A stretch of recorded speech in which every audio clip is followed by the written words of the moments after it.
Someone, guys. So happy birthday to me.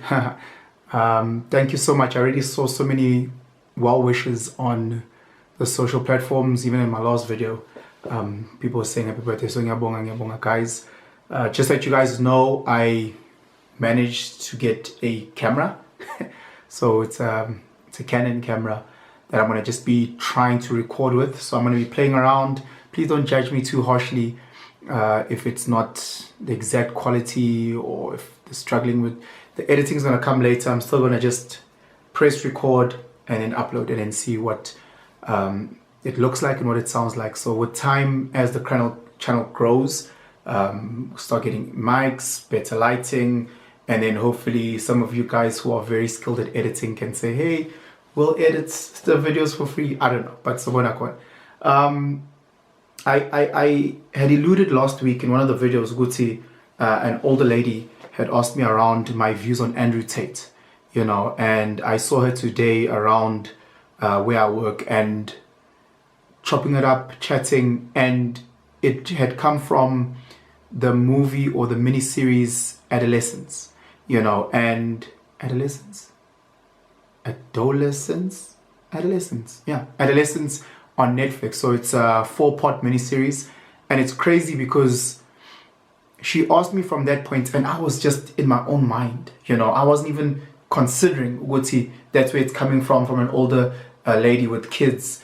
And I had been asked a while ago, hey, please can you do a review on the show? Please can you just tell us your thoughts? And even when I posted on Instagram, guys, when I get to 20k, or rather the more correct version, when we get to 20k views or subscribers, what do I do? And one of the comments again was, hey, do a review on Adolescence.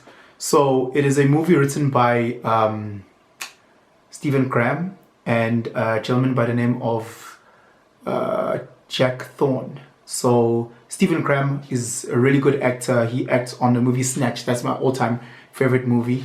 It's that sarcastic British humor, gang stars type of thing. And when I saw him act in this miniseries, like, okay, let's see what it has in store for me. I'm not a movie person. I'm not a series person. So sitting through this 4-part, I actually watched it over 2 days. It wasn't too hard, but it was some mind opening. It took me back to my mom letting us watch Yizo, the first one. And I was like in grade 5 or something, I can't remember. And so many of my friends weren't allowed to watch it. Obviously, it was R-rated. I think it was like a PG-13. And that's me like age 9 or age 5, whatever, getting to watch Yizo. But again, it was eye-opening. And it's a way for the community, the adult community, to try and speak to kids in a way that they may struggle to. And that I took to that. I understood what my mom was trying to get across. And I think that's the same thing that is happening with this miniseries, Adolescence. And again, it's on Netflix, could be on so it might be on those platforms. And I'd suggest that you watch it. I don't want to spoil it too much. I just want to give you just my basic reviews. It's about a boy, Jamie, who gets bullied at school. And as a result, the girl that is the main person that he bullies, he then murders her, and it's just this 4-part series around the manosphere, the influence of what it is to be a man. It speaks to that incel community where, again, people are called, they will be celibate until they die. They'll die virgins because not good enough. It speaks to the 80-20 rule that we speak about all the time, that 80% of women appreciate only 20% of men, which has been backed by a lot of data coming from the dating sites. In the dating sites, it even goes worse. Dating sites says only 5% of men get engagement from women. So it's such a crazy thing, but it had me thinking, and it had me viewing what I already knew in a different way. So the main thing that just jumped at me, is how this whole series is written or narrated through the lens of a female. yes, the main writers and the creators are two men, but if you look at the team that wrote, because again, you might come up with the idea and the concept, but the team is like 90% female. And I could see that in how certain characters were portrayed, how the main boy was portrayed and how he expressed his anger, or how he expressed the guys that were cool and all those things. And I'm like, yeah, it's like that, but it's not like that. So it's almost like being told by someone who is on the outside looking in. If I was a cool guy at school, how would I move? If I was a nerd, how would I move as a guy? If I was a guy who couldn't get girls, how would I move? If I was, so you could always, I could always point out throughout the whole series, it's almost like sisters who are assuming that they know based on how they view the cool guys or the nerd guys or the, type of thing. So that was one thing that stood out. Again, the setting of this movie is in England. I don't know if it's in Liverpool, I'm not too sure. But again, it just tells you how broken the school system is over there. York, guys, just the way that the kids speak to the teachers, the way that it's like zero discipline, zero anything. The kids get to swear, they get to shout. And it reminds me of so many schools in this country where, again, the teachers have their hands tied. They can't say anything to the kids. The kids can be as rude as they want. They can't raise their voice, let alone, be ever shy. That's assault. You get arrested for that, but we're trying to create these young adults that can go into the world and actually be amazing. But we are ruled in the school system. We are ruled by kids who are not taught to respect and manners from home, and as a result, it then becomes horrific in the way that they behave, in the way they carry themselves, the things that they say. I was just like, sure, I would hate being a teacher in that type of space. It would really kill me.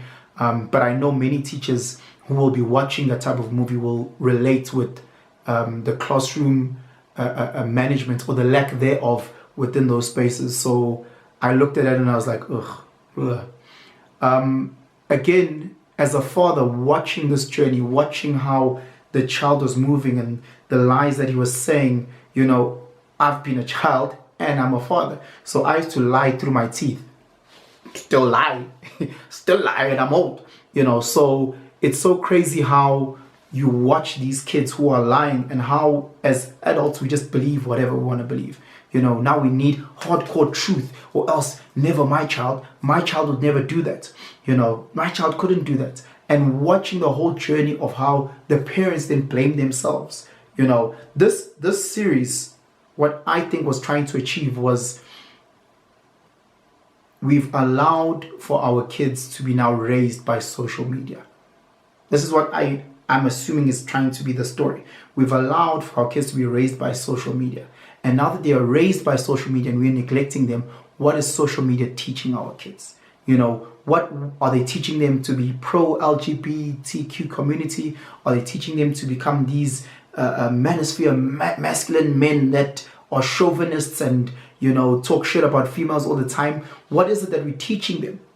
Or rather, what is social media teaching them? Because as parents, you've taken the backseat because you're so zoned in on your career, you're so zoned in on work, you're so zoned in on so many other things that you've neglected certain virtues and core fundamentals to teach your kid. So that's what I was thinking that it was trying to do. Yes, it takes you on a journey, and a lot of that is missed. And I think that it has undertones of them shitting on the manosphere. Guys, I'm a component of the manosphere. I believe in the manosphere, not wholeheartedly. So there's areas of it that I know a lot of people want to push back, especially with the whole misogyny, especially with talking down on women, treating them as objects. I also push back. But the reality is the law of the jungle is the law of the jungle. It's the biggest lion that gets the biggest pride. It is the biggest lion that attracts the woman. It's in every single species. So again, it happens in this world. And unfortunately, if you don't have the self-esteem or self-confidence, you will struggle in the dating market. We hope that you find a lid for your pot, but that may not be the case. Some guys will go and take that girl and that girl and that girl, and all the girls will go crazy and goo gaga, sharp. And then on top of that, what also highlighted in that movie is how some girls are bitches. Like, really, you know. So it's a part where I'd like to show my son, which, hey, look at how some girls are. Some girls are proper hoes, eh? Some girls are the biggest bullies that you'll ever see. And when you are met with that, how do you do? How do you treat? Do you take a kitchen knife and go stab her to death because she doesn't want to date you? Or do you try and find another lady and move on and block her out? You know, so again, those type of shows are there to have you introspecting, having you thinking, Wuti, how am I parenting? How is the school that I send my child parenting? Is my child being fed the LGBT narrative? Is my child being fed the manosphere narrative? What is my son consuming? What are my sons consuming? You know, who is shaping the way that they think? Because at the end of the day, unlike that movie, I don't want to take full blame of my kids. If my kids become a success, great on them. I may have had a role in their success, great. And if they become failures, that's on them. I may have had a role, but that's on them. I'm not going to carry their successes and failures as if I could have done one thing or two things or 10 things to change it. No, they will ultimately become who they need to be because it's their journey. They will find their feet. So I'm not going to force feed them certain things thinking, Wuti, oh, this is how you become the greatest guy. No. And that's where I think the movie missed, or the miniseries missed, because you have these parents blaming themselves. As parents, we need to stop blaming ourselves. You know, we need to do the best that we can. The school system needs a overhaul. I have worked as a teacher for over 10 years, guys. I can tell you now, Wuti, when it comes to discipline, a lot of these kids, because they're not learning it from home, parents are no longer parenting. Therefore, the school is left with all these kids that don't know how to act, with all these kids that have no respect, with all these kids that swear at teachers, shout at teachers, and then we go and say, oh, look at teachers, look at what they're doing, or look at what they're not doing.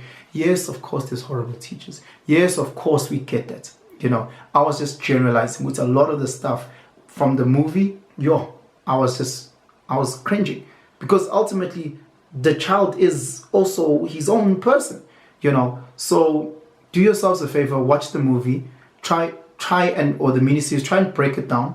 Look at yourself, see what is shaping my thinking. You know, am I pro manosphere? Andrew Tate, you are the one. You know, fuck them bitches. You know, I hate them. La la la, they're so wrong. You know, as a man, I need to. Have you been shaped by that red pill community, and you're committed? Are you that person that's like, you know what, everybody needs to be in love, la la la?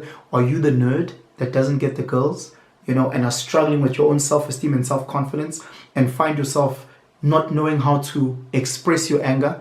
Because again, that's little Jamie. He doesn't know how to express his anger. He doesn't know how to express his frustration. He doesn't know how to express himself.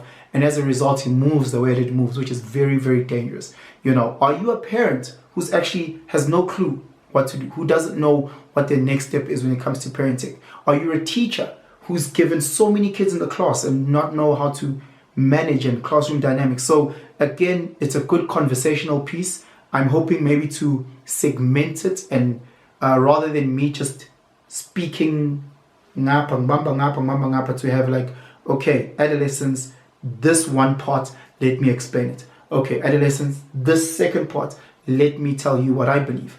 Okay, adolescence, this one part. But it's, yeah, I'll get that done maybe within the next couple of weeks once I digest it. But yeah, man, guys, do yourself a favor, watch it. If you've got kids, if you've got cousins, if you've got brothers, doesn't matter the age, because I realize that social media influences all of us.